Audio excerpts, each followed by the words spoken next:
Hi, we are days away from Christmas, and when we think of the Christmas story, there's several ladies that are key. First, we often think of Mary, obviously, Jesus' mother, and then we think of Elizabeth, which is John the Baptist's mother. But there's another lady in Luke chapter 2 that's often overlooked, and it's Anna. She's called a prophetess, and she was present when Jesus was presented at day 8 in the temple and dedicated to the Lord. Anna was a lady. She was older. She was 84 years old. She got to be married for 7 years. Her husband died, and then she stayed a widow that whole time. And Anna is described not only as a prophetess, but we're also told that she never left the temple. She stayed there praying and fasting. It also says that she was in the temple when Jesus was there, and she came up to them thanking God and speaking about God to all the people that were looking for Jerusalem's redemption. When we think about a prophetess, we usually think about somebody who's foretelling the future.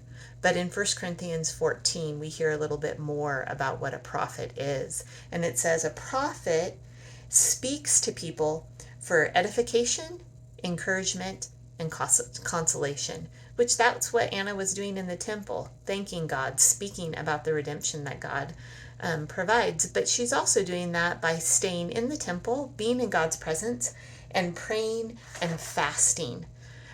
So here in this Christmas story, we have a lady. She's great in age, but that's proving, you know what? Even as we age, we are still useful to God. We have a lady who never left God's presence. She had spiritual disciplines of fasting and praying, and she spoke to those who were looking for redemption, and she practiced gratitude, giving thanks to God. So as we go about decking the halls and being jolly, preparing our home with presents and food and all those things, here's a couple questions to consider as we think of Anna and Christmas. Are we staying in the temple of God as we shop and prepare? Are we being mindful of his presence?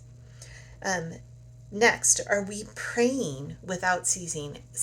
As you're wrapping those gifts, are you praying for who those gifts are going to? Are you praying about the meals and about the people you'll be interacting with and how God might want to use you to minister to them? Are we thankful? Christmas is a busy time. There can be a lot of bah humbugging. I know I can do my own share of that. But isn't Christmas such a wonderful thing to be busy about? It beats some of the other things that we could be busy about in life. And are we sharing Jesus and our redemption, the whole meaning of Christmas? Often people think the meaning of Christmas is gathering with family and friends, and we do that. But it should always be that Christmas is about Jesus and the redemption that he brought. And finally, in a season where there's so much feasting, feasting in buying, feasting in receiving, feasting in food, have you considered giving something back to God? So just a few thoughts. Merry Christmas.